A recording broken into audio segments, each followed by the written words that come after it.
Hi everyone, welcome to all 4 C-Learning classes. This is zoology subject, chapter 4, session 1. So, this is the topic now we are going to discuss, that is excretion. So far we have discussed the digestive system, respiratory system, circulatory system. Now it is the turn to the excretory system. For survivability, for sustainment, one requires the energy. The requirement of the energy from food. The food that is taken get digested. Digested one is absorbed. Absorbed one become integral part of the cell. And it gets oxidized by respiratory system. So far, the digestion, absorption, circulation and oxidation is what we discussed. That results the energy which is being utilized for various metabolic activities. So when these metabolic activities takes place, there are the end products are found, and those end products need not be present in the body. Why? If they are present in the body, they become the toxic. So toxic definitely going to show adverse effect on the body. For this reason, it needs to be eliminated. That's what we see excretion as a good riddance, get riddance, removal, and homeostasis. We have discussed earlier the two terms, which is hemostasis, homeostasis. Earlier one was hemostasis. Hemo refers to blood, stasis means maintaining the balance. Homeostasis is also what we discuss here.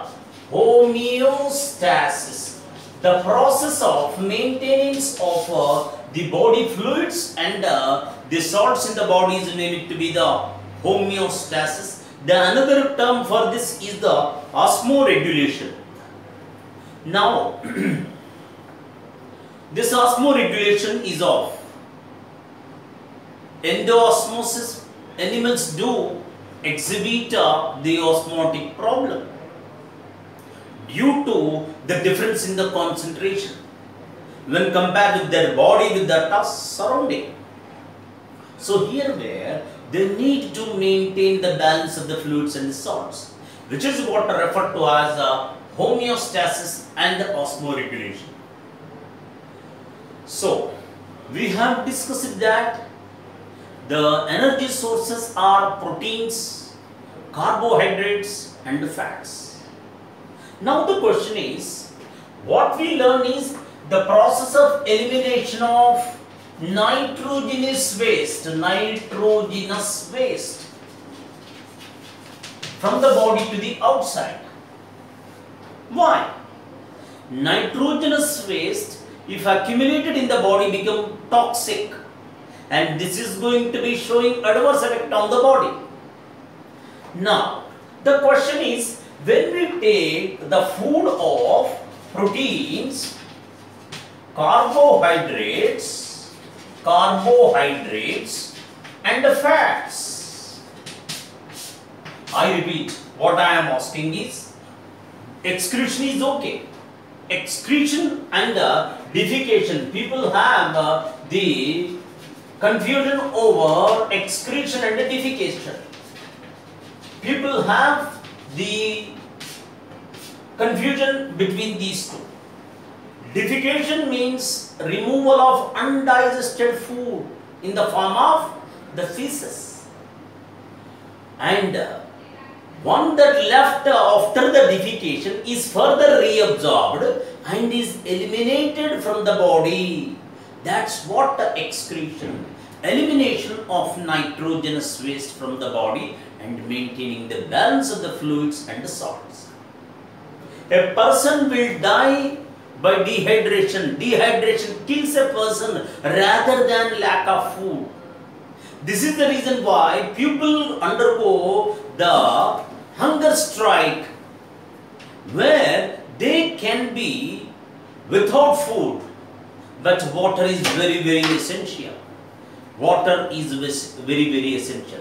The due reason is Each cell, if you observe a cell in which the protoplasm or cytoplasm includes 60 to 70% is the water itself.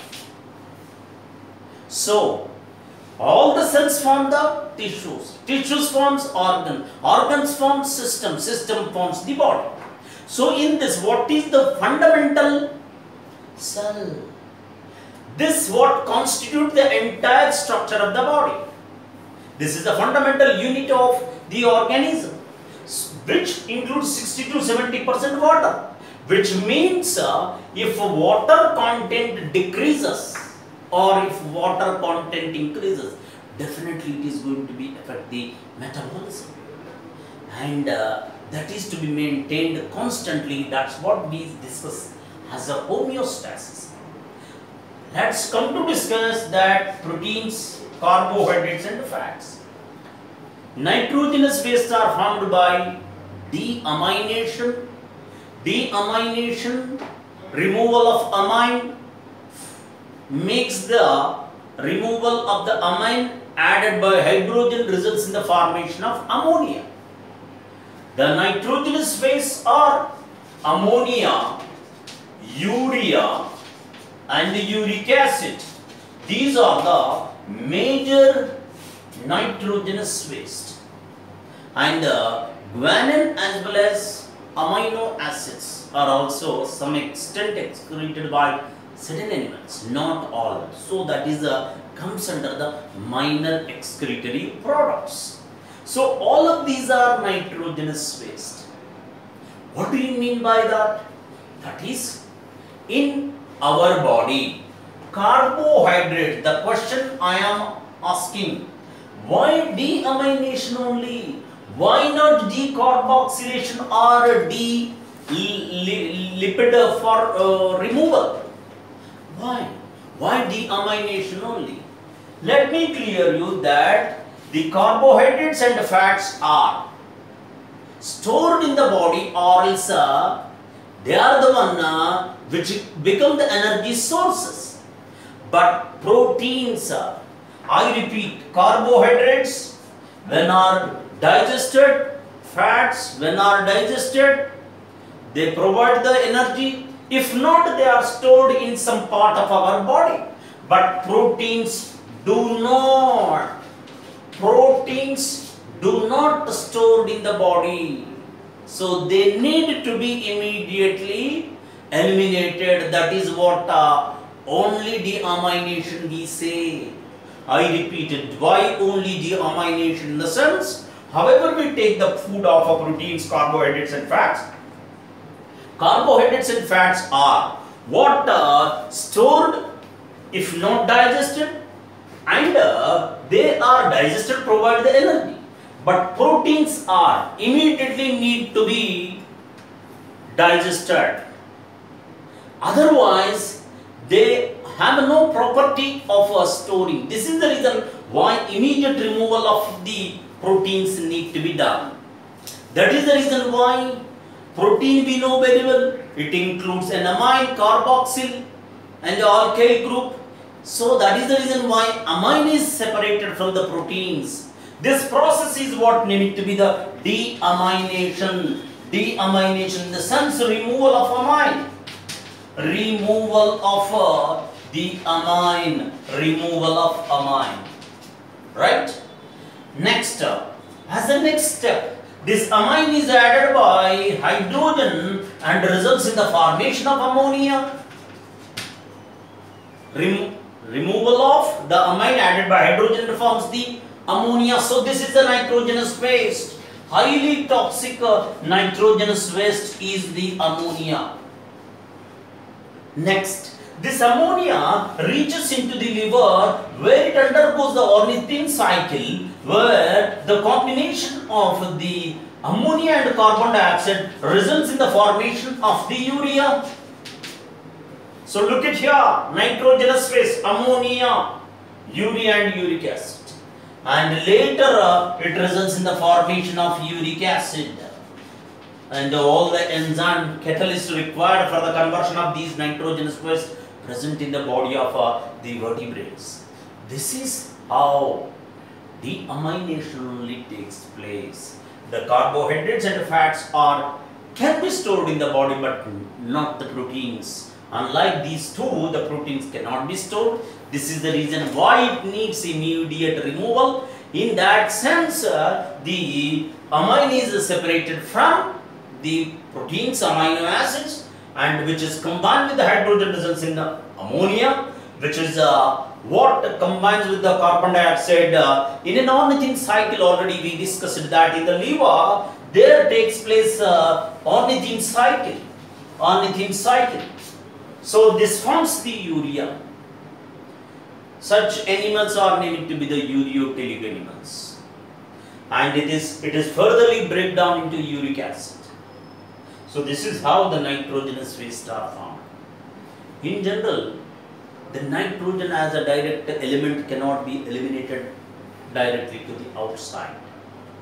So that's the reason why it is eliminated in the form of nitrogenous waste. These nitrogenous wastes are formed deamination of the amino acids and even the metabolism of the nitrogenous bases of the nucleic acids. So either the protein breakdown, deamination of the amino acids, or else the nitrogenous waste even formed from nucleic acid, the purine and pyrimidine metabolism, what results in the formation of the nitrogenous waste. I repeat, nitrogen is as an element is not eliminated but in the form of nitrogenous waste. These nitrogenous wastes are ammonia, urea and uric acid. These nitrogenous wastes are formed by deamination of the amino acids as well as the purine and pyrimidine metabolism of the nucleic acids results in the formation of nitrogenous waste. This is how the balance of the fluids and salts maintained in the body, which is what named to be the good riddance, homeostasis, excretion. If not, if it is not done, what are the consequences? They become more toxic and show the adverse effects in the body. That is what the significance of the nitrogenous waste elimination, which is named to be the excretion. Basically, the case with the animals, if you see right from the lower group, invertebrates, protozoans, amoeba, paramecium, verticella, sponges, ctenophores, cnidarians, hydra, next liver fluke, platyhelminthes, and annelids, freshwater members, are all what excreting ammonia as an excretory product. Ammonia is a nitrogenous waste formed by the deamination. This ammonia is highly toxic. I repeat, ammonia is highly toxic. Let me ask you a question. How do you make something concentrated into dilution? The only thing, adding of water, right? When something is concentrated, you add water, so that becomes dilute. So all the aminotelic animals are aquatic animals. Why? Ammonia is highly toxic. Toxic need to be added water to eliminate the ammonia in the form of diluted urine. So aquatic animal do not have a threat of water problem. So all the aquatic animals are eliminating ammonia as their excretory product in order to make it non toxic, and diluted urine it is eliminated outside. In terms of the urine also, we do discuss that the animals are of, in terms of the urine, they are said to be the hypotonic urine excreting and hypertonic urine excreting.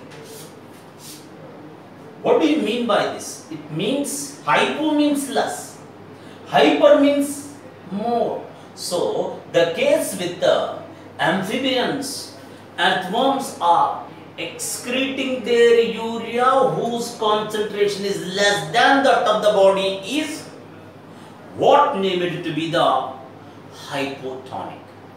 Hypertonic means if the concentrated urine is eliminated, which is hypertonic. That's what we do discuss. So, the animals that excrete ammonia are named to be the aminotelic, which is highly toxic. And one more point let me clear, this ammonia formation do not require spending of energy. No energy spent for the formation of ammonia. And this is highly toxic, which is eliminated in the form of diluted urine. And aquatic animals have no threat of or else the water problems, so all the aquatic animals are aminotelic. Whereas this is aquatic. Whereas these two, if you observe, these are the terrestrial adaptation.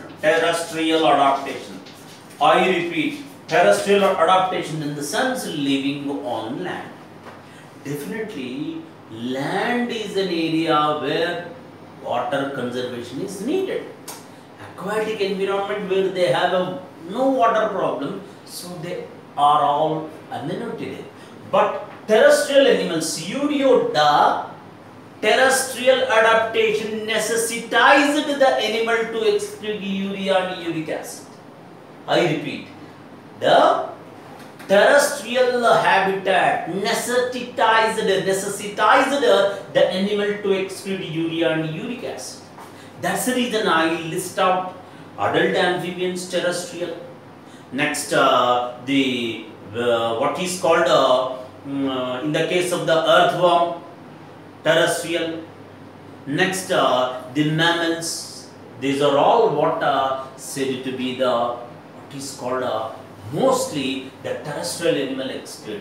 However, I don't rule out that aquatic animal do not. I repeat, that is the cartilaginous fishes are cartilaginous fishes are also the aquatic but excrete urea. Basically, as urea is less toxic. Look at here, ammonia is greater than that of the urea, is greater than that of the uric acid. This is the sequence of concentration of the toxicity of the excretory product.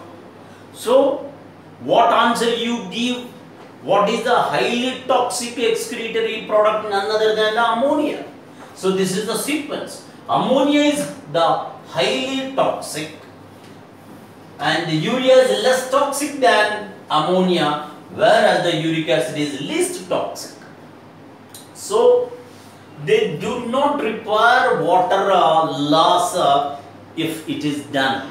So, the case with the ureotelic and uricotelic animals, the animals that excrete urea are named to be the ureotelic animals.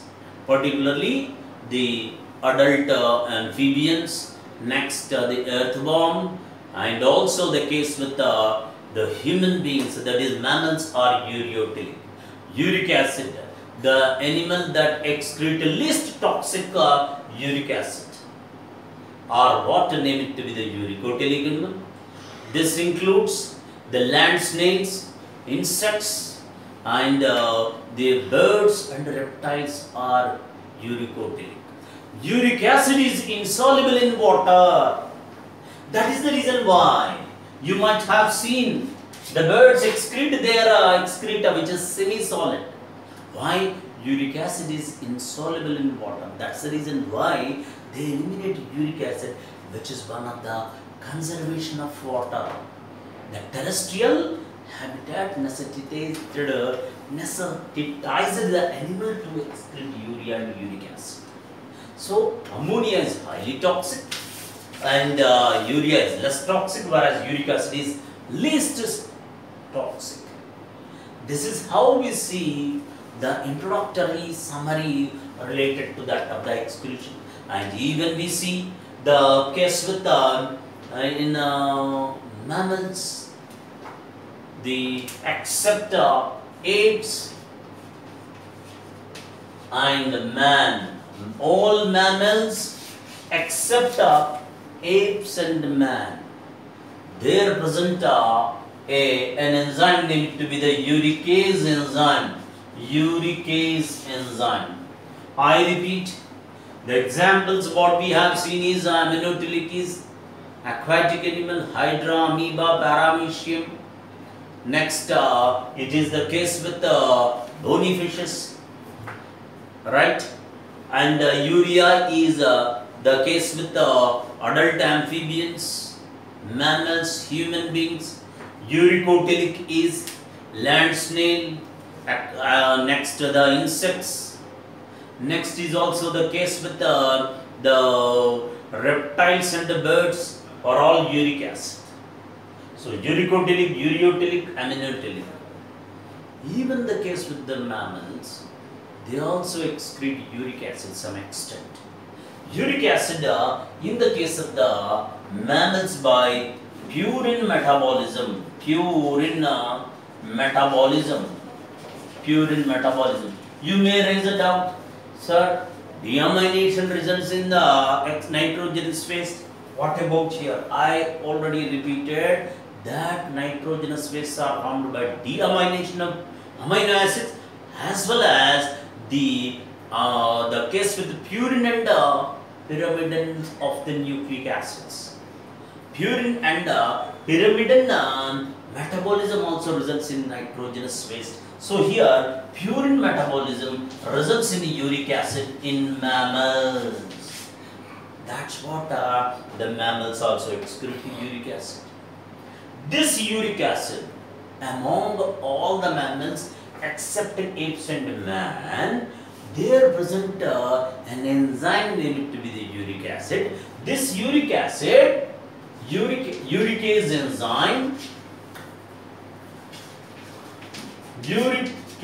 enzyme, act upon the uric acid and convert it into allantoin, an excretory product.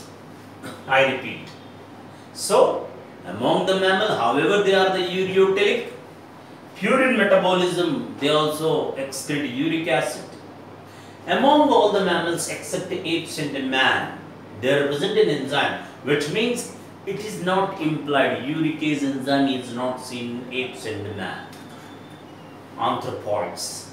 Okay, so the uricase enzyme, all the mammals except apes and man, when this uricase convert the uric acid into allantoin. This is what we see as the introduction towards the excretion. Even as urea is less toxic, is that anything which is not toxic can be stored in the body? Yes, why not? When it is toxic only, it needs to be eliminated. There are certain instances, in the case of the cartilaginous fishes, this urea is stored in order to maintain the balance and concentration gradient in order to maintain. Why? Generally, marine animals prone for exoosmosis. We have discussed earlier endoosmosis and exoosmosis. Exoosmosis in the sense that sending out the water and salts from the body because of the change in the concentration between their body and the outer environment. I repeat, freshwater animals suffer from endoosmosis, marine animals suffer from exoosmosis. Why? In freshwater environment, the concentration of an animal is more than that of the freshwater medium. Always fluids move from lower concentration to higher concentration. So, freshwater animal tends to face the endoosmotic problem, for which they have an adaptation of glomerular kidney. And the case with the marine animals prone for exoosmotic problems. That is, The marine animal is with less concentration than do that of the outer environment.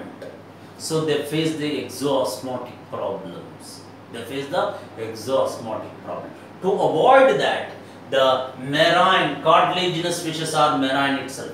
They contain urea in their blood, which makes them their internal environment constant when compared with that of the surroundings. So they avoid the exosmotic problem. And even in the human beings also, in the nephron, urea is what for concentration gradient it is what absorbed. One more point let me clear. If the urea is absorbed or stored, definitely there is a threat to the proteins. That is, urea have a damaging effect on protein. For that reason, such marine animals and also certain teleost fishes have certain mollusks have TMO, trimethyl amine oxide. Trimethyl amine oxide is present in such a cartilaginous fishes as well as certain molluscans and marine fishes, other fishes, bony fishes have TMO, trimethyl amine oxide, which reduces the damaging effect of urea on protein. So this is how we see the